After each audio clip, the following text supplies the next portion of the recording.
promises. We're going to be in Genesis chapter 21 tonight. So you can find that text, but we're going to, as always, going to kind of recap a little bit, talk a little bit about where we've been so far. Some of the things we looked at last week. So Genesis chapter 21 is the text we're going to be entering into.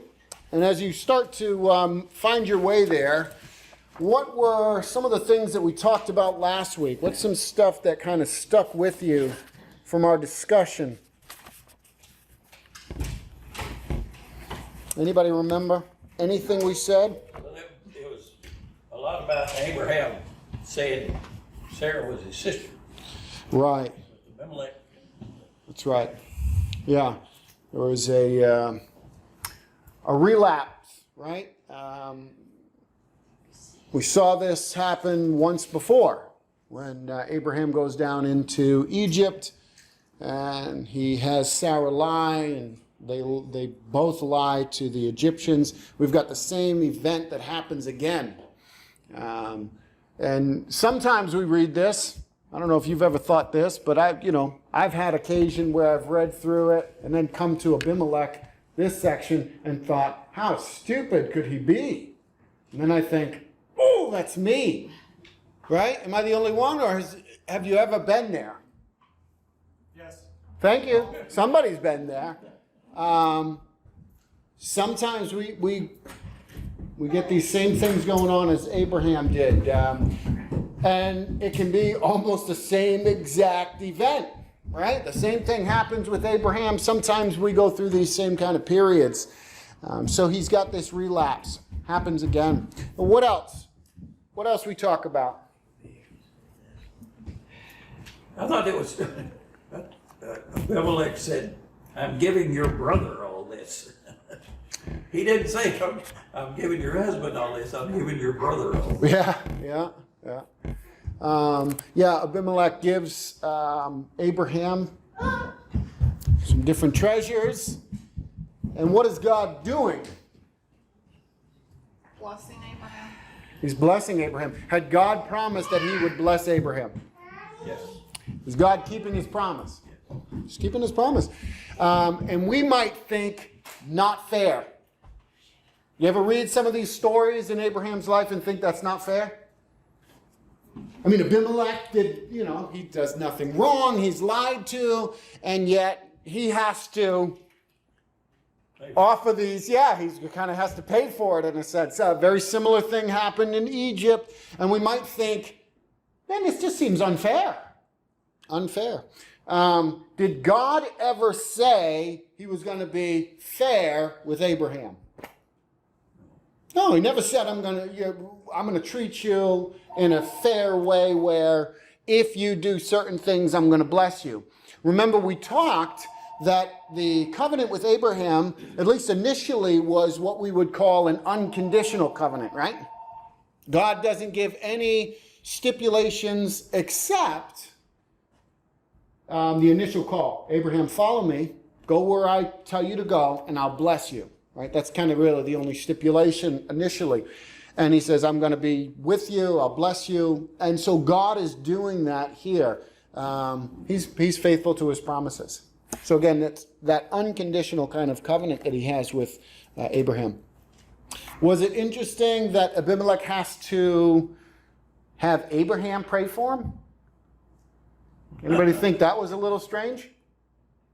Here was the guy who lied to him and causes him all these problems, right? What was part of the problem that Abimelech had? Because it wasn't just that God comes to him in a dream. He does. God comes to Abimelech in a dream and says, you and your whole people are going to be killed if you don't give this man's wife back.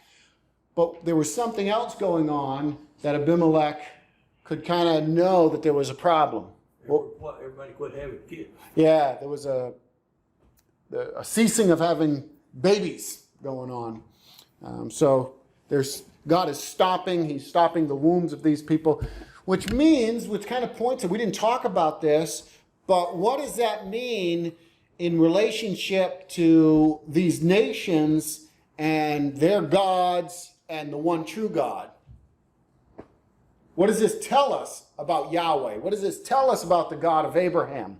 That he's stopping the wombs of these Assyrians or Philistines. What's that? He's in control. He's in control. He is the God of all people, right? We didn't really touch on that, but if he can stop these people from having children, and remember, these people they're pagan, they're praying to, they're worshiping these false gods, probably worshiping over and over again, asking for fertility.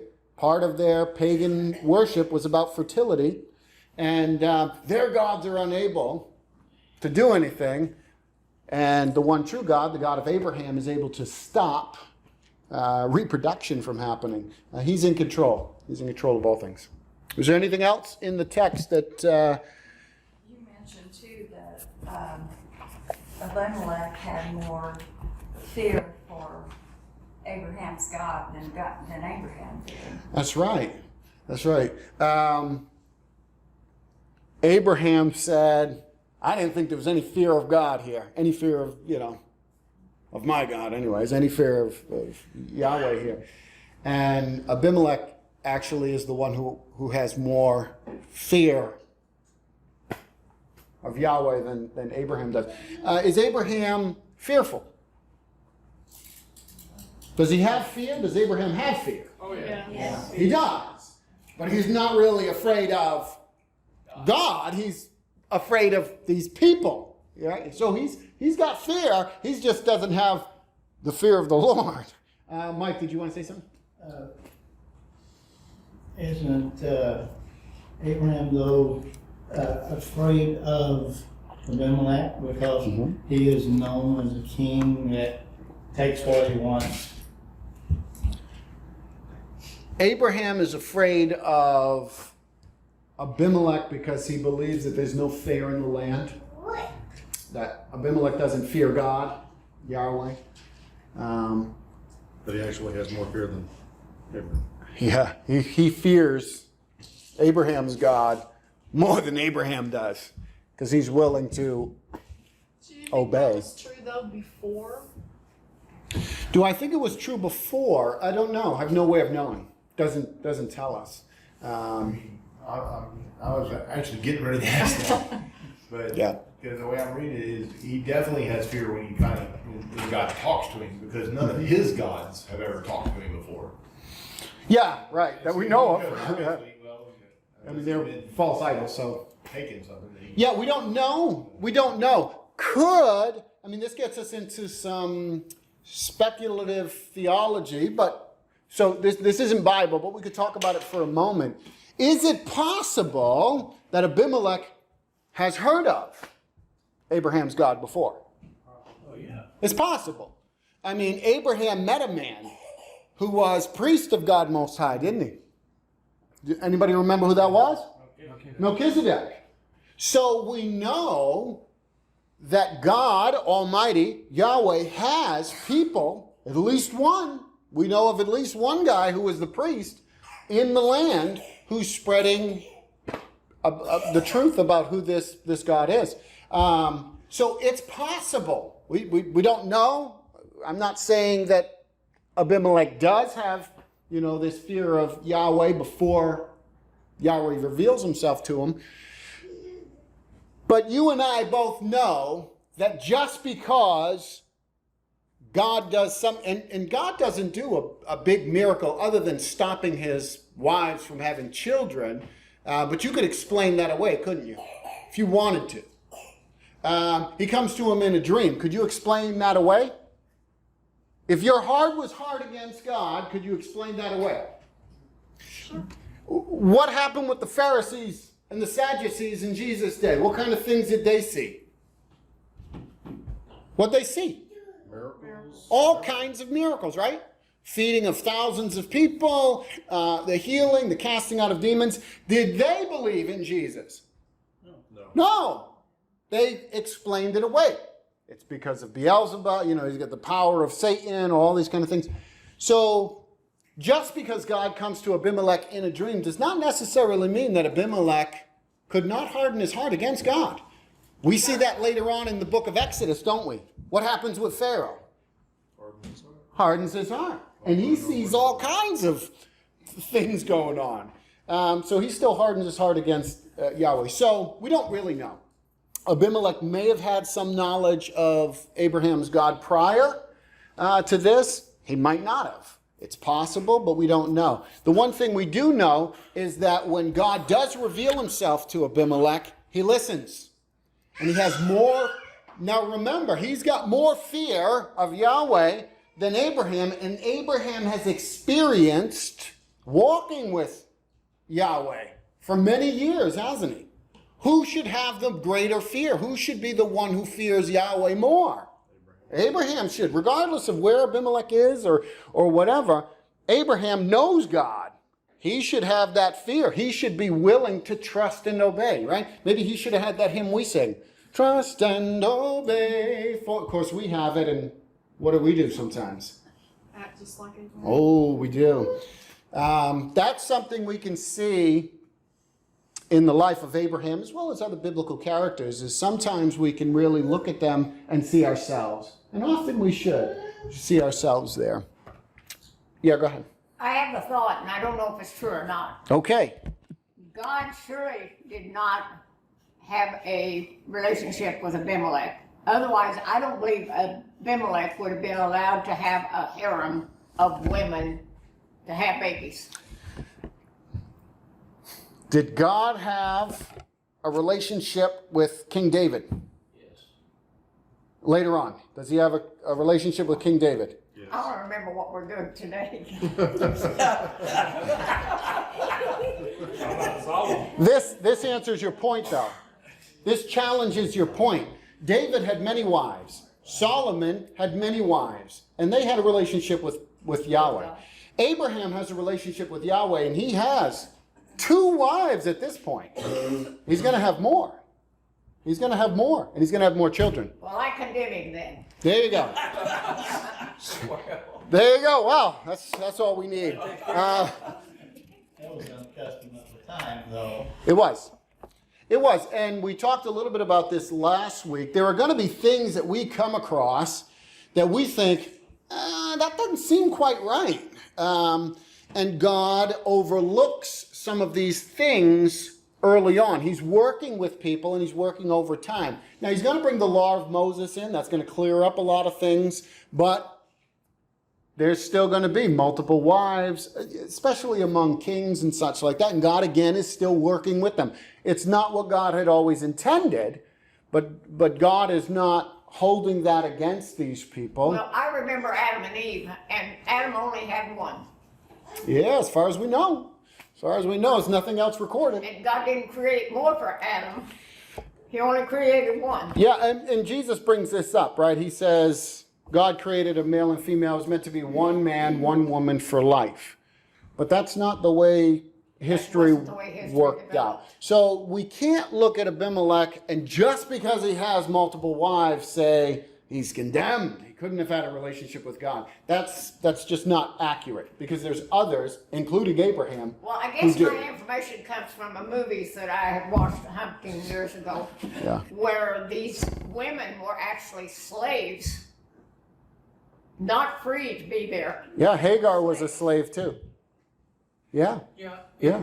And I think the scripture came to my mind last week, James. Yes. The times of this ignorance God overlooked. But in these days, he's given us his son, and therefore Jesus has already taken us back to the garden. And the early stages of mankind, I used to hear called the moonlight age, the age of man's beginning, It's something that's society, Abraham, God's bringing things along. There's something called progressive revelation. Progressive revelation, what's progress? What's progress? What's the word mean? Move forward. Just moving forward. So progressive revelation means that God is revealing over time more and more information. Does Abraham have the same amount of information about who God is and what God requires as Moses did? No, he doesn't. He doesn't. He doesn't have all the laws. He doesn't have the sacrifice. He doesn't have anything. That's coming. Did Abraham or Moses know everything about Jesus and all that was going to happen under the new covenant. No, they didn't. They didn't. It's progressive revelation. So God is working with people, humanity, fallen, sinful, wicked humanity. He's working with them over time. But the more revelation they get, the more that they are held accountable to. Right? So the people in Moses' day and age who had the law, who had all the sacrifices, the holy days, are going to be held accountable for that. They can't go back and say, well, we're going to live like Abraham lived and be righteous because they have more revelation. They have more given to them, so more is required of them. Same is true for us today. More is given to us. The fullness of God's revelation is found in Jesus Christ, so we are responsible for more of it. We can't go back and say, well, we're going to live like Abraham or whatever. No, we've got more revelation. We understand fully, or more fully, what God wants for us. That make sense? It's progressive revelation. We're getting back to that word. Thank God we're not back to where men have harems. Yeah, we're not there, right? That time has passed. That time has passed. We're going to go with what Jesus said. One man, one woman for life. That's the way God wanted it to be. So I would have hurt my husband if he had more than one wife. And on that note, I think you would hurt anybody. we're gonna move on. All right, let's move on. Let's get into chapter 21 here. Unless somebody's got something burning they want to talk about from the past chapter. If not, I need somebody to read the first 7 verses. Chapter 21, first 7 verses. Who wants to do that? Paul? Now the Lord was gracious to Sarah as he had said, and the Lord did for Sarah what he had promised. Sarah became pregnant and bore a son to Abraham in his old age. At that very time, God had promised it. Abraham gave the name Isaac to the son Sarah bore him.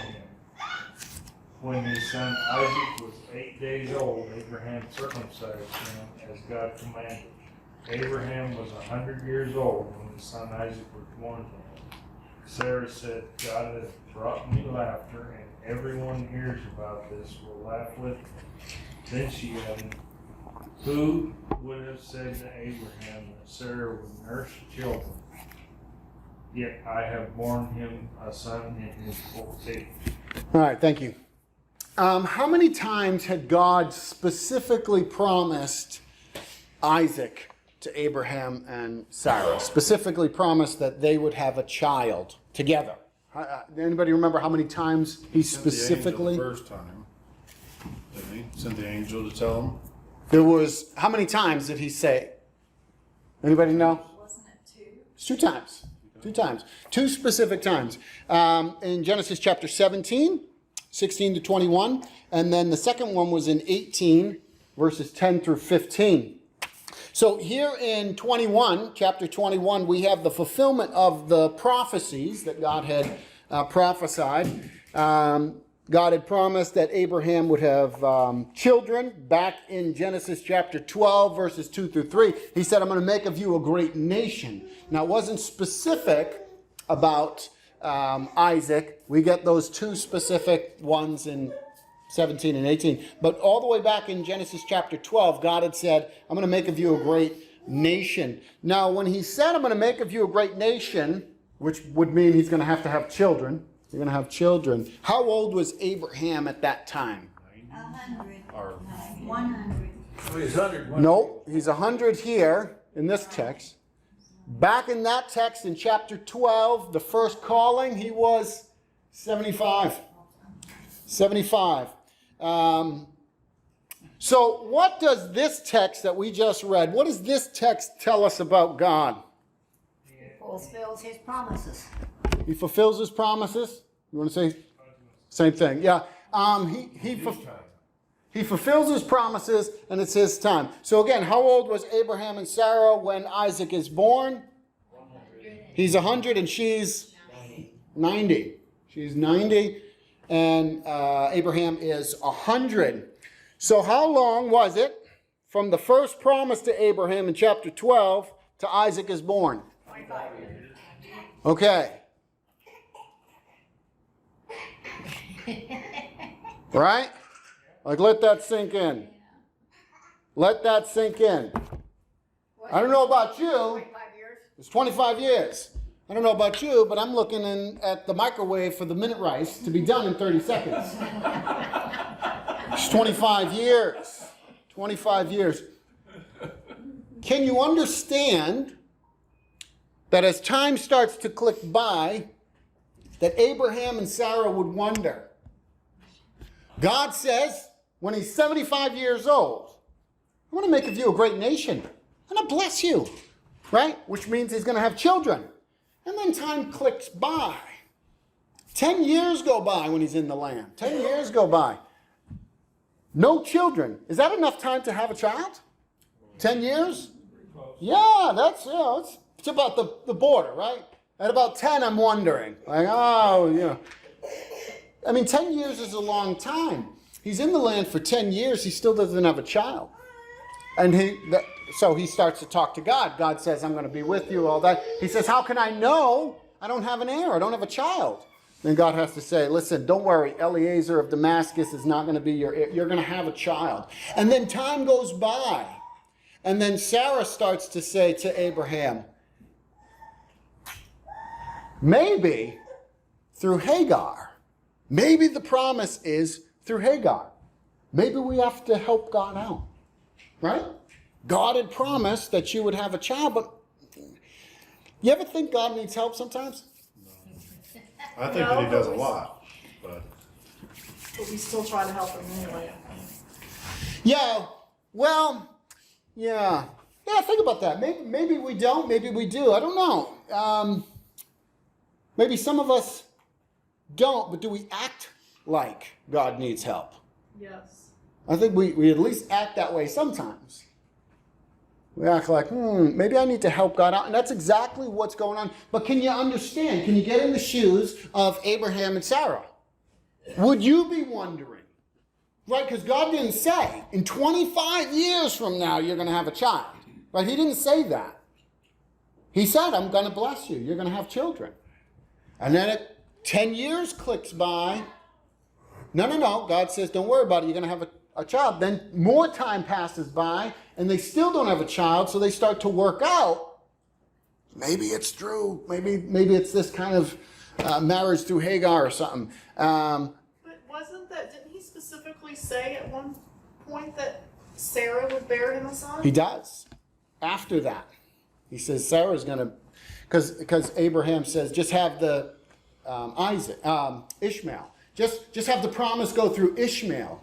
And God says, I'm going to bless Ishmael. Don't worry. He's from your line. He's your child. I'm going to bless him. He's going to be a great nation. He's going to be a wild donkey, right? He's going to be crazy and very warlike. And the Arab nations and peoples come from Ishmael. And there's a lot of fighting and warring. And so they're going to be that kind of personality. But God says, I'm going to bless him. But no, it's going to be through Sarah. It's going to be through Sarah.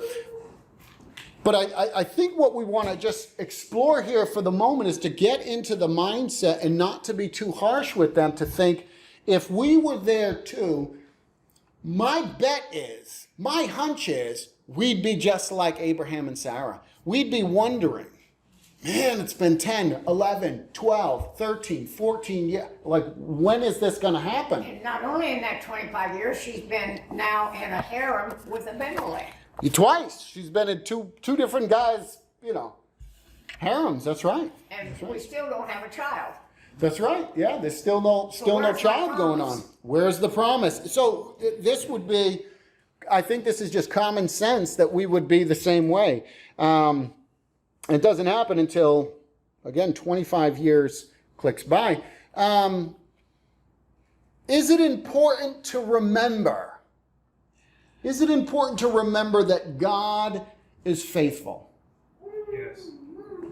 Why is that important? Why is it? I mean, does everybody agree that it's important we remember that God's faithful? Yes. Okay. It shows our faith. It shows our faith that He's faithful? Okay. Why is it important that we remember that God's faithful? Because we depend, as Christians, as followers of God, we depend on Him to supply our needs. Mm-hmm. And I mean, it may not be that we get what we want at the time we want it, but in the same way, we'll get it when God's good and ready to let us have it. Absolutely. Anybody else? Why is it important? Go ahead. He made promises to us also. Yes. Yes. So we need to be Faithful. yeah. We need to remember that He's faithful. Otherwise, what might we do? Fall away. We might fall away. I mean, if you don't believe in the promises given, why keep, Yeah. doing what we do? Absolutely. So it's important because otherwise we might fall away or. Well, there's something else that always comes to my mind. Just because I ask for something doesn't mean it's going to get to me. I have to be patient. That's I don't true. have any. That's true. I want it now. Well, you bring up the concept of asking for something. Now, Abraham doesn't ask for these promises. No. God says, I'm going to do these things. But you do bring up a good point. If we think that God is going to give us everything we ask for, We're stupid. We would have nothing. very blunt answer there, right? We're stupid. What's that going to do with our relationship to God? We won't need him anymore. We won't need Him anymore? We wouldn't need him for anything. If He's going to give us everything we ask for? Yeah, if he gave us everything we asked for, what would be the point of even? Okay. What if He doesn't give us everything we ask for, but we think He has to? What happens with our relationship to God? It's just more like the genie in the bottle. Exactly. Exactly. God becomes. Are there religious people today who use God in that way? Yes. Yeah. Go ahead. I just heard a deal on the radio about this evangelist Benny Hinn. Yes. He's Yes. been preaching for years. You give me $1,000 and God will bless you. Right. And he's been doing that over and over and over again. And finally he's come out and he said, that's not true. Yeah. Yeah. I saw the interview, not the interview, but I saw the video clip of him saying that. Yeah. His nephew said, well, we'll see if he lives up to that. Yeah. Yeah. That was there was what was the preacher's name in Oklahoma? Oral Roberts. Oral Roberts. He was saying, if I don't raise $1 million, God's going to call me home. I'd have been saying, don't send money. Yeah. Yeah. You know, you bring up a good point. There's an old song that says everybody wants to go to heaven, but nobody wants to die.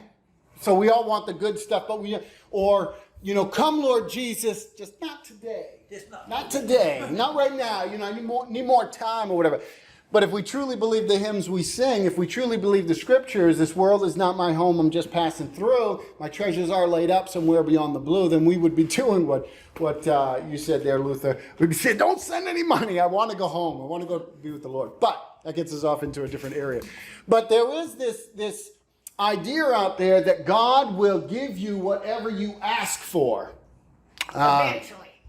Well, no, He'll give it to you if you ask for it. But not today necessarily. It might be Well, 3 God weeks from now. God doesn't have to give you anything you ask Exactly. for.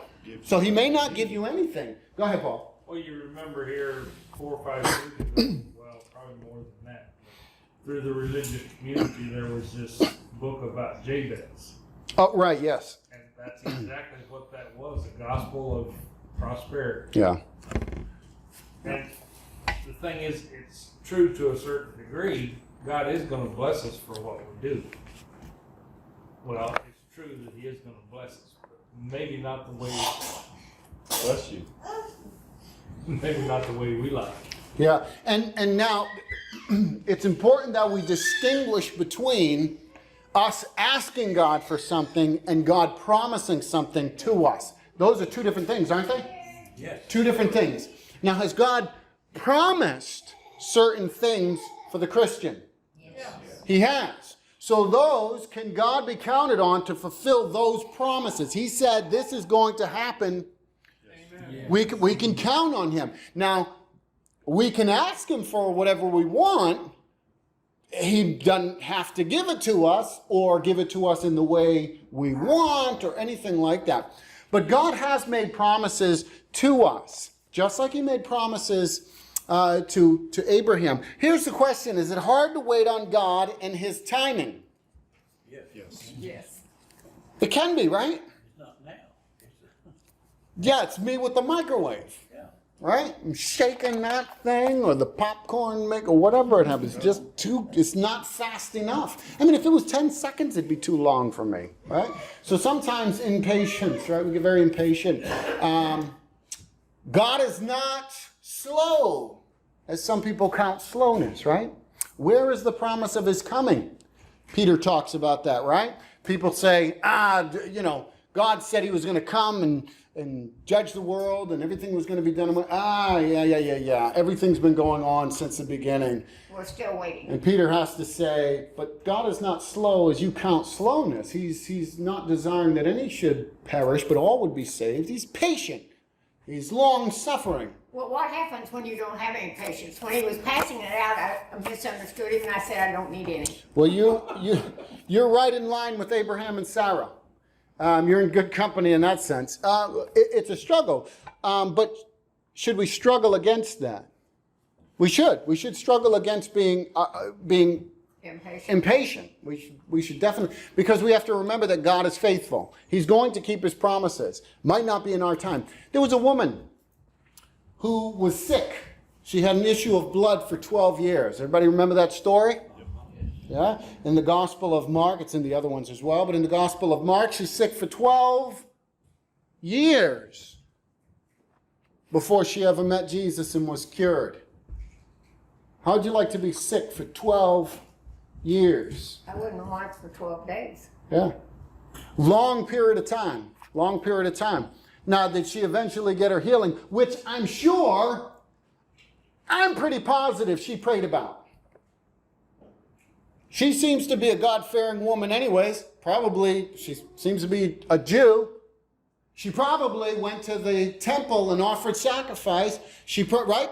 She probably prayed. She read her Bible, did all that kind of stuff, I'm sure. And 12 years passed by. In fact, she lost all her money to doctors, right? She gave all her money to doctors and didn't get better, but got worse. Don't go to doctors, right? That's what the Bible's saying. No, the Bible's not saying that. But she gets worse. But it's 12 years. It's God's timing. It's not our time. So we need to remember that God's time and timing are not always in line with ours or what we want. But God is faithful. God is faithful. God will bring about the promises that he has promised us. You can have assurance of that. So what might we do when we get in those moments where we're impatient or we want to help God out or we don't want to wait on God's timing? What are some things we can do? Pray. We can go to the scriptures. We can read these texts over. Read Genesis again. Right? Read the life of Abraham and see that God waited 25 years to bring about his fulfilled promise. But he did it. He did it. So God is faithful. So we can pray, we can read scriptures. Anything else we can do? Because I guarantee you're going to be in this boat. You're going to be praying for something, want something, desire something, looking to the promises of God or something like that. And things are not going to be going according to your or my timing. And we might get discouraged. So what else might we be able to do? What else could we do? Continue to fight. Continue to believe that there's something worth fighting for that's greater than ourselves. Okay. Believe in the family, our family, right here. Yeah. Our Christian life, our family, they're the ones that help us through it all. Yeah, God has put us together in a family. It's not me and Jesus against the world. It's us and Jesus, right? Jesus in the midst, but all of us. when we struggle, when we have those moments of wavering faith, when we have those doubts, when we have those issues, we don't know what God's doing, where's the timing, Father, all of that kind of stuff, we can go to one another. We can come to the family. Every Sunday we say if you're here and you need prayer, if you're part of the family, come forward. You might not want to do that, but listen, get somebody. Get a hold of another brother or sister, or a couple of them or something, and pray together, talk together. This kind of stuff that we're doing here tonight, don't discount this. This is being reminded of these big truths, right? Sunday morning, we eat the supper every week. We're reminded of big truth. We need that. We need to be reminded of truth. But yeah, get together. Get together. Anything else before we close? We're out of May I time. just say this, another error of mine. I was doing a lot of judging. Okay. And God talked to me one morning. I wake about 2 o'clock, and he said, Inez, I'm the judge. You're not. Well, God is definitely the judge. That's true.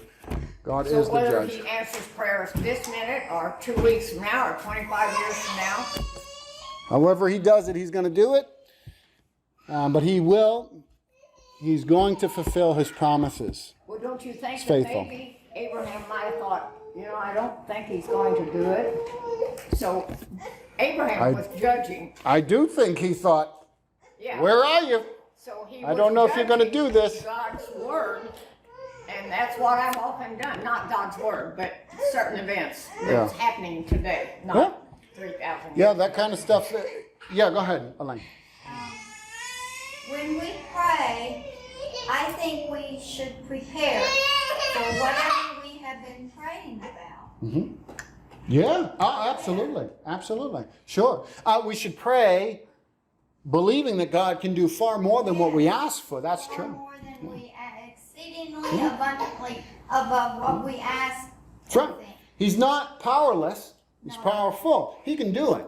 Whether or not he's going to do it, or in his timing, whatever his timing might be, or how he's going to do it, we leave that all up to him. But he may not answer our prayers, or it may not be in the way that we want.